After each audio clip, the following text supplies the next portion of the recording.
Hello world and welcome to the Tech Overflow podcast. I'm Hannah Clayton-Langton, and after several years as a non-engineer working in tech companies, I decided I wanted to understand more about what was going on under the hood. Yeah, and my name's Hugh Williams. I'm a former Google vice president, also a vice president at eBay and a pretty senior engineer at Microsoft. And my job here in the podcast is to help demystify tech for the smart listeners out there, and I guess also for you, Hannah. Exactly. So we're the podcast that explains technical concepts to smart people. So we're here in person, finally again, Hannah. Yeah, so Hugh has made it to London. He's looking pretty good for the jet lag. And we're recording an in-person episode today, which is something we love to do but don't get to do enough. Yeah, and we're going to get a chance again on Friday as well. So 2 in 1 week. It's going to be pretty exciting. It's awesome. And I'm especially excited because today I found out is Ada Lovelace Day.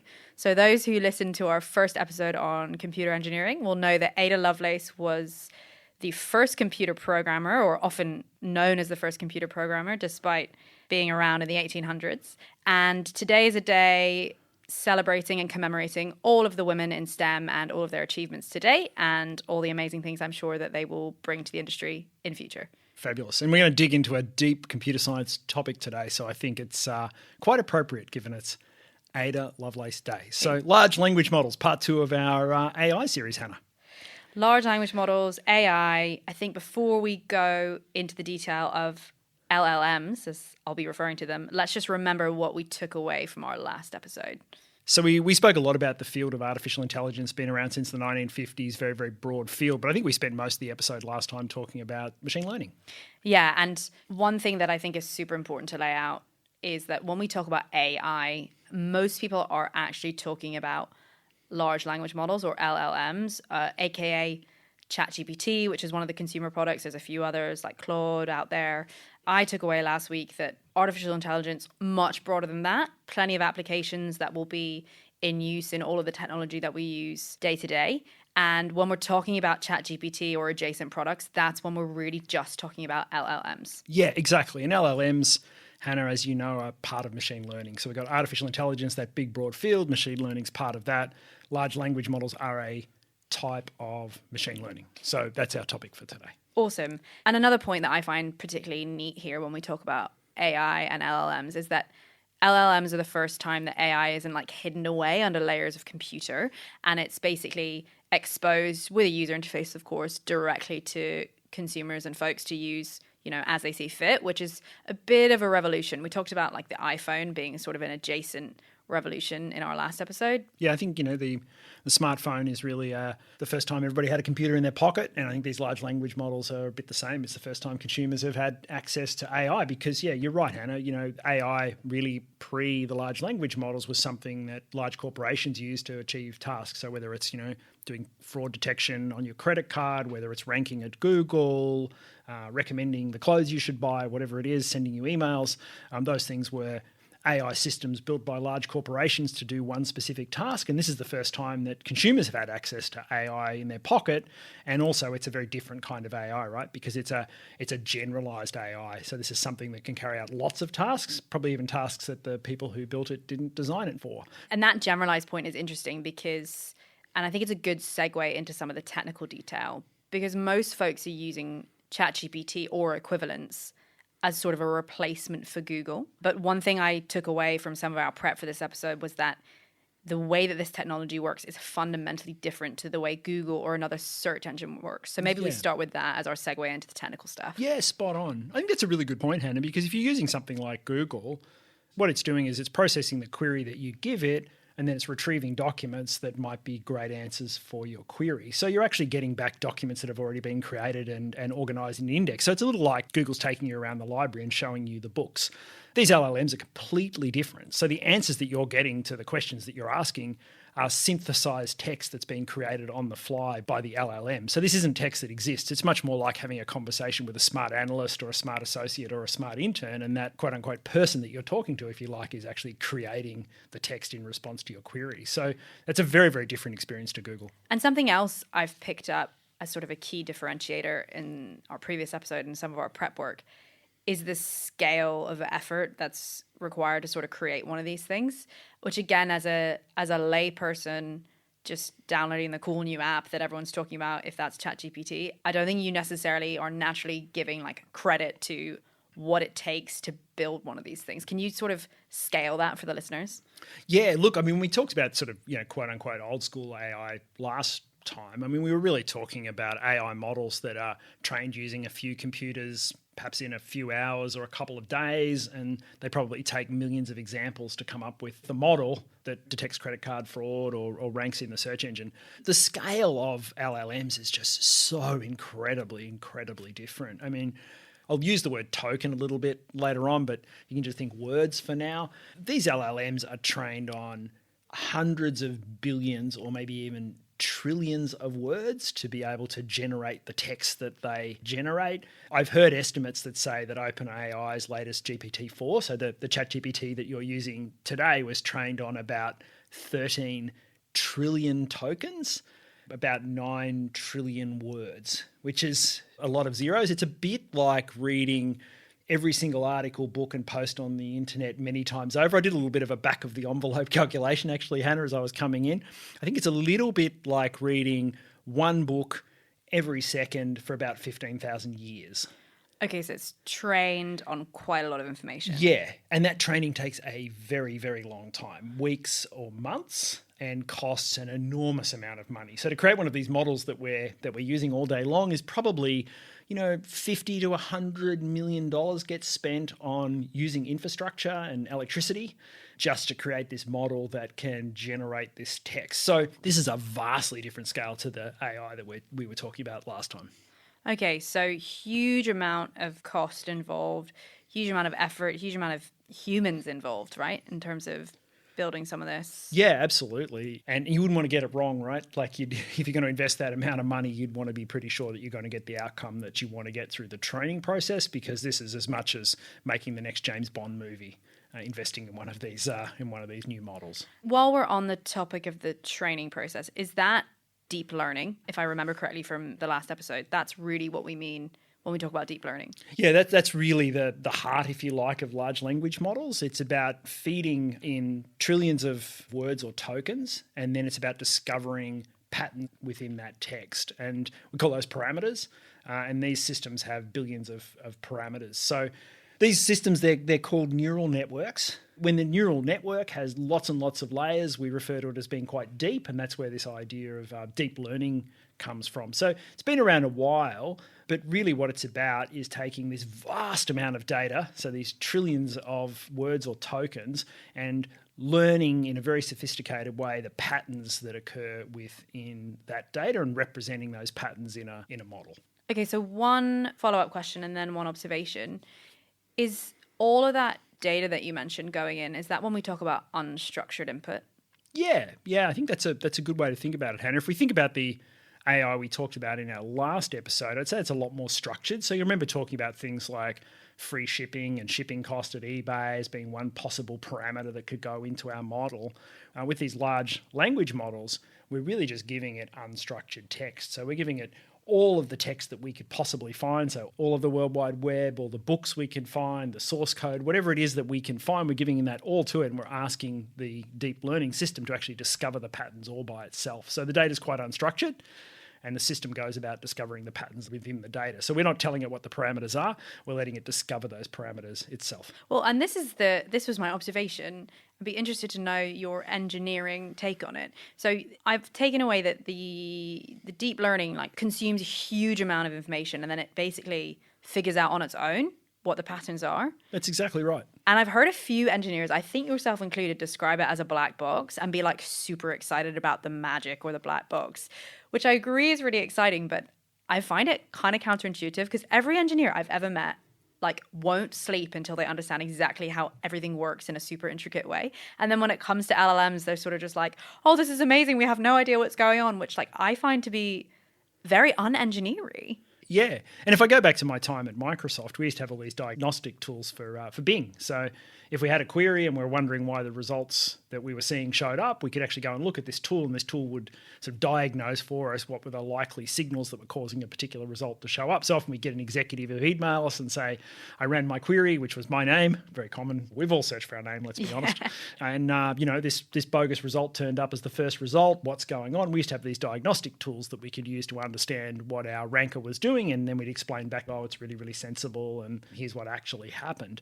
But today, with these large language models, that's pretty much impossible to do. In fact, somebody said to me the other day, how does it summarize a document? And I said, well, nobody knows, really. So when you say, please shorten this document or summarize this document or turn this document into bullet points, it's just seen enough of examples of that in the vast amount of text that it's seen that it's able to carry out that task, right? So it's seen examples of a long document shortened to a shorter document. It's seen an example of an essay turned into PowerPoint slides, whatever it is. It's seen enough examples of that in the trillions of words that it's seen that it's able to do that. So you give it a simple instruction like summarize or shorten, and it can take the following content and know what to do with it. So it's a little bit like having an intern, right? Like if you sent the intern an instruction, you said, look, can you please summarize this document for me? After they've done that a couple of times and you've given them a little bit of feedback, you can give them a third document and they'll do a pretty good job, right? And so that's exactly what's going on with this large language model, is it's just able to do it and nobody's really able to explain exactly how or why. I think there's an important distinction, which maybe we'll talk about later, which is it understands patterns, but it doesn't necessarily apply comprehension. Yeah, exactly. We'll talk about some of the fallibilities of it maybe further down in the episode, but it's just super good at identifying patterns, and you feed it enough source and training data, you get something that feels like you're talking to a human, but actually it's just good pattern identification fed with a bunch of data that it can sort of preempt the answer that you might want. Yeah, exactly. I mean, I think in tech circles, we say like it's a really advanced stochastic parrot, which is another way of saying it's a statistical parrot. You know, it's like the old monkeys with typewriters. You know, if you have enough monkeys with typewriters and they hit the keys, eventually they end up with the works of Shakespeare. I mean, these are highly tuned statistical monkeys that are capable of pressing the right keys at the right time and churning out output that seems to make sense, but it's just generating data based off the patterns that it's seen. And how are we making sure that the monkey that types out Shakespeare is the one that we're listening to? Like, how are we feeding back to this model to check that it's identifying the right patterns? Yeah, great question. So we'll come back and talk about transformers in a second, because that's an important piece of technology that sits within the field of deep learning that's made all of this possible. So we'll have to come back and talk about that, Hannah. But once this training process is done, so we've done our deep learning with this transformer technology, what actually happens inside these large companies is that the system is trained one more time, and it's trained using human feedback. We spoke a little bit about that in our last episode, but let's imagine you're working in one of these large companies, you're at OpenAI or Anthropic or Microsoft, wherever you are, and you finish this training process, took weeks, months, cost an enormous amount of money. What you'll then do is you'll have a series of questions that you'll ask the model, and the model will churn out multiple answers to those queries. You'll give those answers to human judges, and you'll ask the human judges lots of different questions. You know, one question might be, rank these from the best answer to the worst answer. Another question might be, you know, identify any safety issues that you see in any of the answers. You might say, which style do you prefer? So you can ask humans all sorts of questions about the output, and then you can take and collate all of that output that comes from the humans and use that to adjust the model, if you like. So the model gets a little bit of feedback about what are the preferred things that it should be doing, and that adjusts the weights within the model, and the model becomes more polite, more friendly, safer, all those kinds of things, and starts to produce answers that humans like a lot more. So you can't just deploy these models, you actually have to, you know, train them with humans a little bit afterwards. Okay, and that essentially becomes another pattern recognition that feeds the smarts inside of it.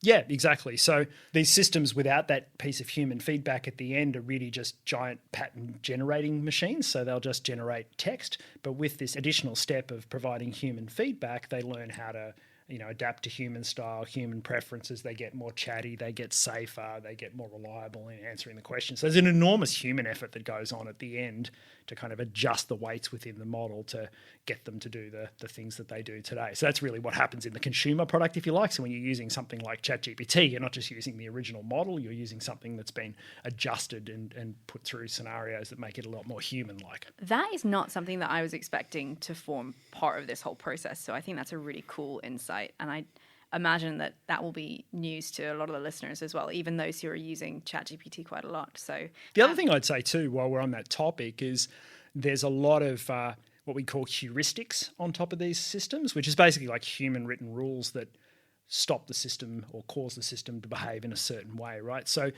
You can't today successfully ask these systems to do something illegal. So you can't say, hey, teach me how to make a bomb. You can't ask them to, for self-harm information, things that are illegal within your jurisdiction, whatever it is. It'll just say, sorry, I can't do that. And most of that is done with handwritten rules. So there's handwritten rules looking for certain keywords and certain patterns. And when that happens, the question that you're asking is intercepted and you get a standard canned answer back. So there's an enormous number of rules sitting on top of these systems in addition to the human feedback that teaches it to be more human-like. So there's a lot of sort of human effort that goes into getting one of these systems from sort of being in its wild state, if you like, into being a consumer product that we can put in your hands. Okay, that is super interesting. And I feel like I jumped us ahead. So we were talking about training the model, which happens using deep learning. And then we talked about transformers, which I know from my prep is what the T in ChatGPT stands for. Do you want to walk us through that now? So there was a landmark paper that came out of Google in 2017, which is called Attention is All You Need. And I'm sure some of our listeners will have heard of the paper. It's one of the most famous papers in modern computer science.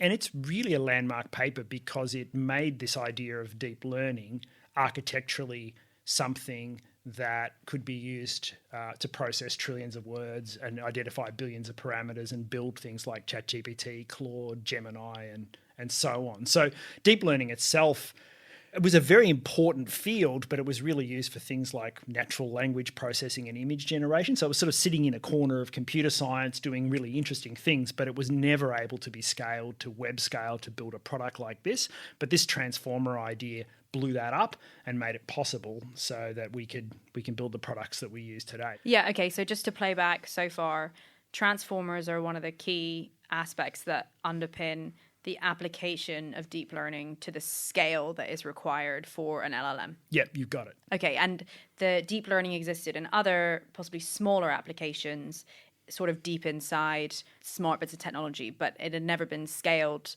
to the point of costing as much as a blockbuster movie to train. Yeah, exactly. And so for people like me, I was working on search at eBay and whatever else. Deep learning was just an intellectual curiosity that was sitting in research, really. I was doing things like identifying objects in images using lots of processing, but it was not an idea that was capable of being used at the scale that we were working. But with this transformer breakthrough, that all massively changed. And before we get into the detail of transformers, that's a bit of a pattern that I've seen when we talk about different technical concepts. Is a lot of them start as like intellectual theories that people get excited about, and then slowly the thinking develops, and then you might find use cases that interface with like modern life. Is that fair? Yeah, I think that's absolutely right. Suddenly computers can be miniaturized enough that you can build a smartphone and put it in your pocket. At some point computers were just something abstract concept that sat in giant rooms in defense installations and whatever else. So you need these kinds of breakthroughs for these kinds of things to happen, for sure. Okay, now tell me more about transformers. Okay, I'll do my best, Hannah. A couple of things about transformers. So the first thing is that a transformer can understand the relationships between the tokens or words that it is processing in a way that's pretty cool. So I'll make up a really simple sentence. The cat ran around the room chasing the mouse, and then she sat on the mat. If you just had regular deep learning, there's a couple of problems with regular deep learning. So the first is it can only process a word at a time through our sentence. That's annoying for us computer scientists. We want to do things in parallel. So we want to be able to throw lots of computers at the problem and process all the words at once. Mm-hmm. We don't want to be going left to right. That takes forever. So deep learning had that problem. Transformers completely changed that and allowed many computers to be thrown at the problem, and each computer could process a word. And so suddenly we could process all the words in that sentence at the same time, not just one word at a time throughout the sentence. But the really big breakthrough in transformers, besides this sort of speeding up aspect, was that the transformer could consider the relationships between the words. So in old deep learning, by the time we got to she sat on the mat, we'd have forgotten who she was. But with transformers, we're able to understand which words in the sentence influence which other words. And so by the time we get to she, we can say, oh, she means the cat. And so it's like having a highlighter, if you like. You can go back through all of the text, vast amount of text, and you can highlight all of the words that are related to a current concept that you're trying to process. And then that allows you, when you're actually generating the text later on, to generate more plausible text because you understand the context of each word. Those words don't just exist in isolation. And what does that mean in real terms for a ChatGPT user or an LLM user? Is that what makes it sound like human and credible?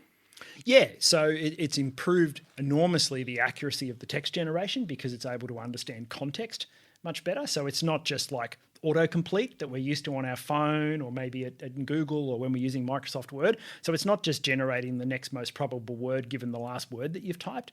It's able to use all of the context of the essay that you're writing to generate the next word. And so the chances of it generating a really plausible word go up enormously because it's able to understand all of the relationships between the words. And for the avoidance of doubt, this is not because the computer can understand anything. It's because it's using an enormous amount of information gone before to recognize patterns and therefore have a better guess at what word you'd want to come next. Yeah, that's it. I mean, what these systems are doing is they're trying to generate text.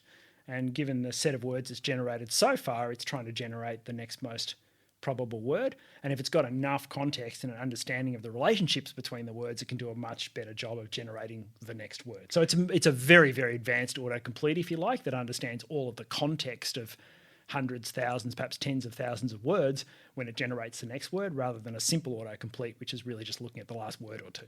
Okay, 2 questions then. Is the magic of an LLM basically the power and smarts of the deep learning combined with the user relevance of the transformer's output? So like it takes something that's super smart at patterns and it combines it with something that can speak to people in a way that feels relevant? Is that sort of deep learning plus transformer equals LLM? I think that's right, Hannah. The other thing I'd throw in there is there's a vast amount of data that went into training this. So it's really big data, plus, as you say, deep learning, plus this transformer technology, and then what we talked about earlier on, which is the heuristics and rules and the feedback that teaches the model how to be a little bit more human-like. So there's really a few components that go into it, but all of that put together gives you the consumer products like ChatGPT and Claude that are in our pockets today. And what's kind of reassuring for me there is that it feels like the cinch or the thing that really enables these models is actually human input. So like the heuristics and the human feedback, which I didn't know of, but it makes me feel a little bit less like computers are fully going to take over the world. Yeah, absolutely. You know, the human in the loop piece is really, really important because we have to teach it how to be more human-like, not just generate text based on all the text that it's seen. But we should also worry about the bias that comes with that. So we're not just getting the bias that comes from the text that goes into it. We're now also getting the bias from the humans who are giving it feedback and teaching it to be more human. Okay, and potentially basic question, but the humans that are giving it feedback, are they like the software engineers that are building it, or are they a random, or maybe not random, a conscious cross-section of people like basically off the street who you ask to review the model's outputs? Yeah, absolutely the latter, Hannah. I can't imagine the software engineers wanting to do the for me. You know what they're like. Well, there would be some biases definitely in there if they were. Yeah, they'd be like, can we just get this over and done with? I Yeah. want to get back to writing code. But no, it's a hired workforce, typically, paid per task or per hour. And the trick here is you've got to write down the task really, really carefully that you want them to do. You've got to train those people so they can perform the task, and then you've got to provide tools so that they can actually provide their input, collate that and take that back to the system, and managing the quality of these people, the workforce itself, paying it.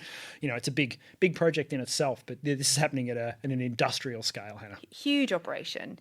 And then the people who write the heuristics, are they like the product managers?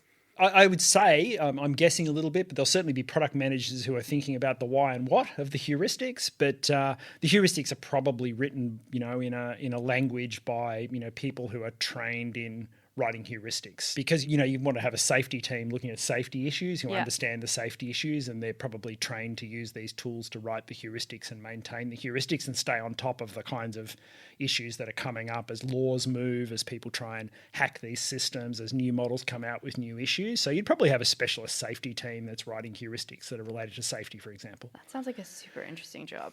Okay, and the T in ChatGPT stands for transformer, is that right? Yeah, that's right. Yep. Okay, what about the G and the P? So G is generative, which basically means it generates text. Mm-hmm. And the P is pre-trained, which basically means that a training process happens. So GPT, though, it's worth mentioning, is a trademarked proprietary term for OpenAI, but you can just think of that as meaning large language models. So the only folks who are using GPT as a term are the folks at OpenAI. Everybody else just says large language model. And all large language models are generative predictive transformers. Yeah, I think OpenAI would say that. Generative pre-trained transformers. What did I say? Predictive. Generative pre-trained transformers. Yeah, it's a common mistake, actually. People say predictive. So an LLM is like the generic version of that. And then like ChatGPT, I presume, will purport to have loads of really cool proprietary smarts that makes theirs unique, just as a car is generic and then like Mercedes is a brand. Yeah, okay. That's right. Okay, so we've covered the training behind the model and we've covered how it's creating like human-like output. But what about as a user when I'm asking it to like plan my holiday to Florence? What's going on there? Holiday to Florence sounds good. Yeah, I should book one. I don't have one booked.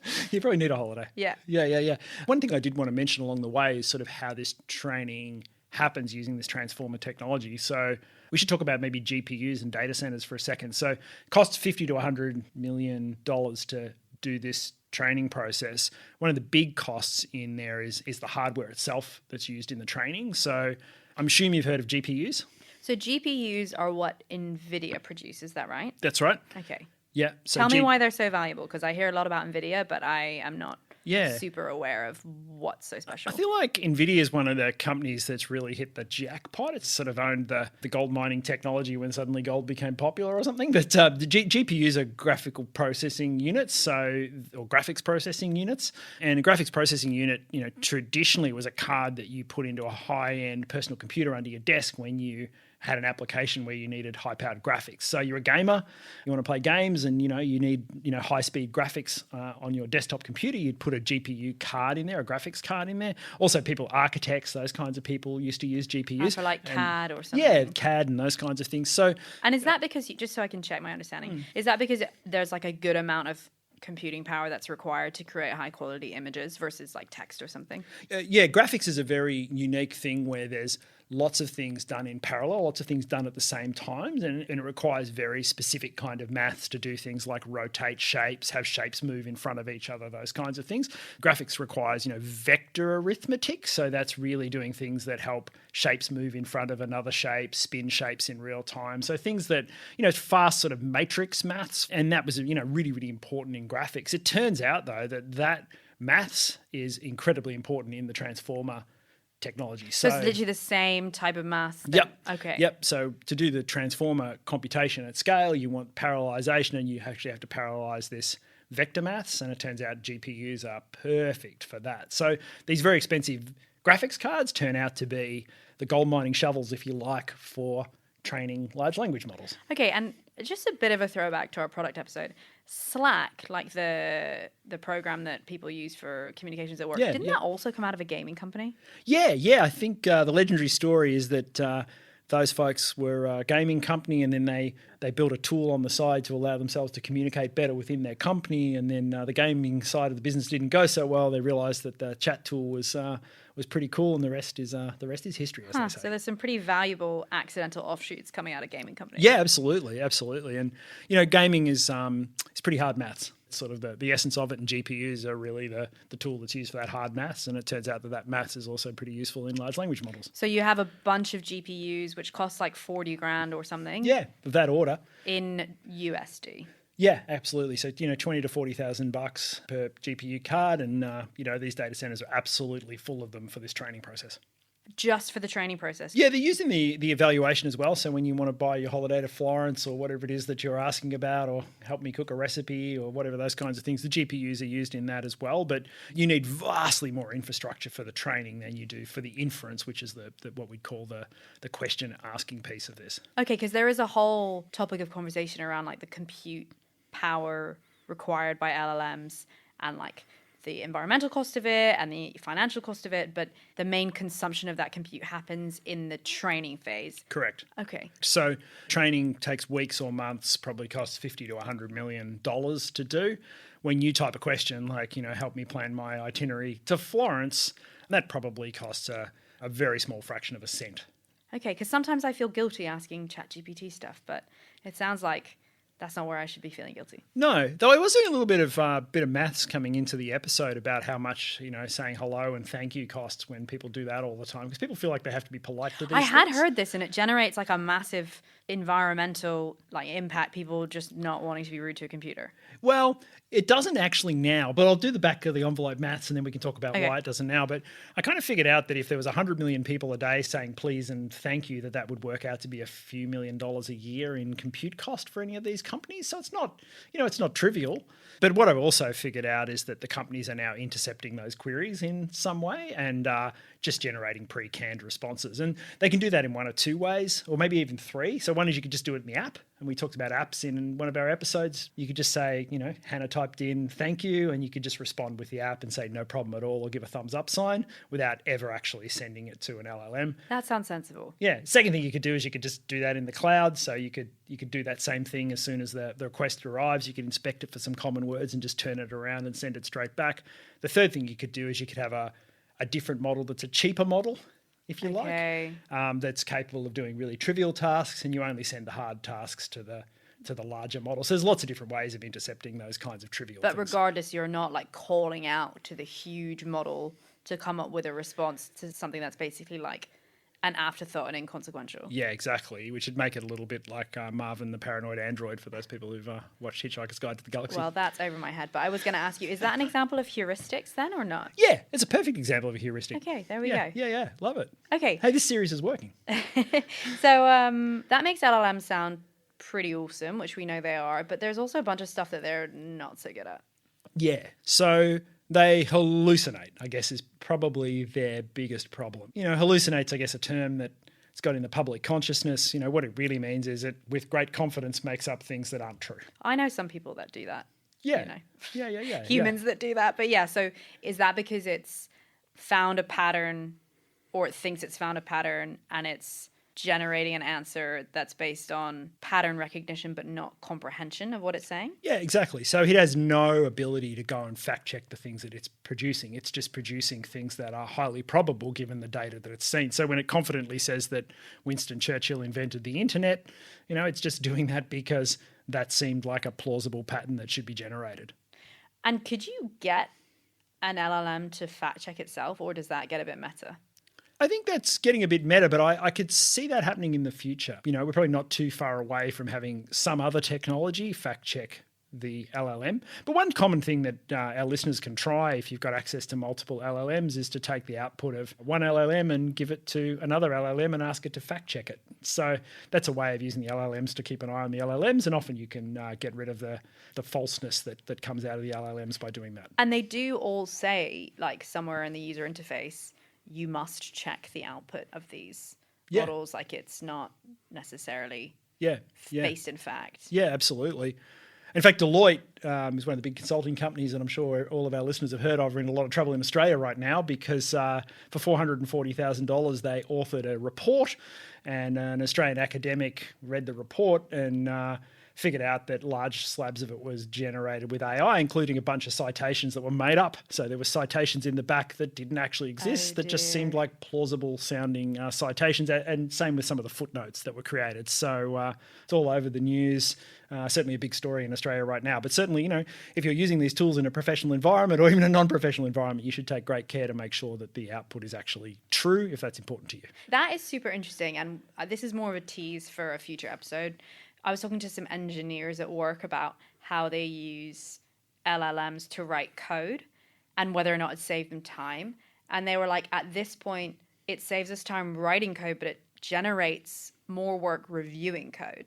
I guess that's maybe why people often liken it to like an intern or like a grad, because they can do a bunch of the work for you, but you can't take it as read, and you've got to spend some time checking that it's correct and good and factual. Yeah, that's right. I've been coding with Claude Code quite a lot at home.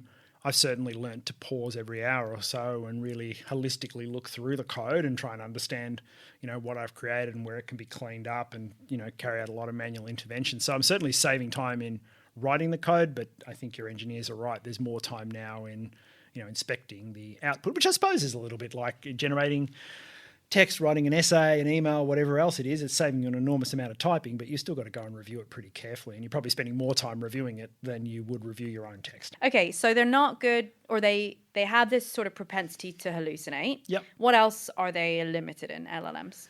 They're not great at maths, which I guess is not surprising. See, right? To me, as a non-engineer, that is surprising because I thought computers were really good at maths. So tell me why LLMs aren't good at math. So maybe let's go back to why computers are good at math. So if we go back to our first episode, which I hope most of our listeners have had a chance to listen to, we're talking about programming and really writing deterministic kinds of steps and logically breaking things down. And so if we're writing code like that in Python or whatever programming language we're choosing, that's when the computer is going to be great at maths, because we can write down sort of logical steps and ask it to do particular mathematical things. I see. And then if an LLM is recognizing patterns, it's taking an inference, and that inference could be wrong? Yeah, absolutely. So when you say to the LLM, multiply these two numbers together, it's not really multiplying those two numbers together. It's producing the text that's most probable, given you've given it those two numbers with a multiplication sign in the middle. So it can be off, wildly off sometimes.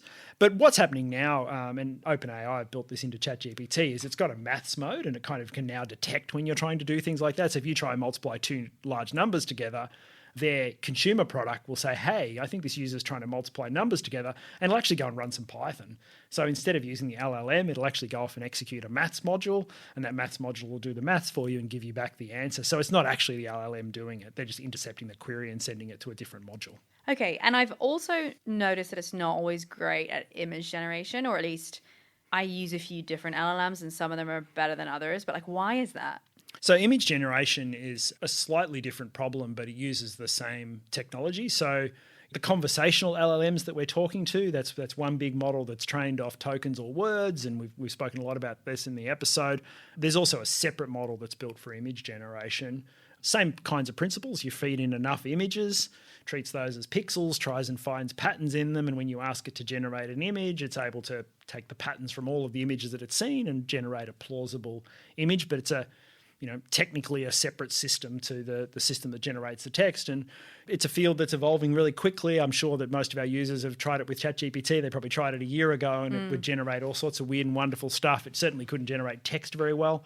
Today, it's a lot better. It's able to generate text a lot more accurately. So it's definitely a field that they're investing in, and it's getting better and better every week. Mm-hmm. Well, our logo was it ChatGPT you used? It was, Hannah. Yeah. I'm not an artist who could produce a logo, so I took your headshot photo, my headshot photo, and told it to produce a logo that in the style of Tintin. Tintin. I can see it now. I never knew that. Okay. And actually, here's a little peek into how this podcast works. We leverage LLMs a lot for this podcast. Oh, we certainly do. And it's kind of meta, because I was reviewing something that an LLM had made for us based on some pre-work we'd done, and it was saying don't always trust the outputs of LLMs because they're not always right. And I was thinking, oh my God, the LLM is telling me not to trust the LLM for the LLM episode. Yeah. All right, so that's probably a good place to stop on LLMs. Yeah, I reckon we've covered a lot today, Hannah. It was a really, really fun chat. I'm glad we got the chance to do this one in person. Yeah, this would have been hard at 7 a.m. and 7 p.m. virtually. So definitely a good one to cover in person. And I actually feel like I did Ada Lovelace proud. Absolutely. I think we certainly got a long way into a pretty tough topic, but I hope very much that our listeners got something out of it and that they can go and explain LLMs to friends and family. Yeah, exactly. Super technical, but so relevant that I think it's worth going on the journey to understand it in a little bit more detail. Yeah, I'm sure there's absolutely. plenty more we could be going after in that space. There's a ton more we could do. We should do an episode on AI and coding. We could talk about ethics, the morals of AI, what's going to happen next, personalized AI. There's a ton we could do maybe later in series 1 or even in series 2 if we get to a series 2. Yeah, okay. Let's do that. So listeners, if you like what you've heard today, you can like and subscribe, and of course leave a review wherever you get your podcasts. Yeah, that would be great. And then if you want to learn more about the show, you can head to techoverflowpodcast.com. And I'm busy posting on LinkedIn, Hannah. I think I might be beating you on X and Instagram. Yeah, I'm less busy posting on the other socials, but we are on there too. I need to think about how I can leverage an LLM to do some of that work for me, I reckon. Yeah, absolutely. We'll build an agent to do that. That's another topic. We can talk about agents. Agentic AI. Yeah, we definitely should do that. Lots to talk about, Hannah. Okay, definitely a third episode coming. But for today, this has been the Tech Overflow Podcast. I'm Hannah. And I'm Hugh. Thanks for listening, and we'll see you next time. Yeah, bye. Bye.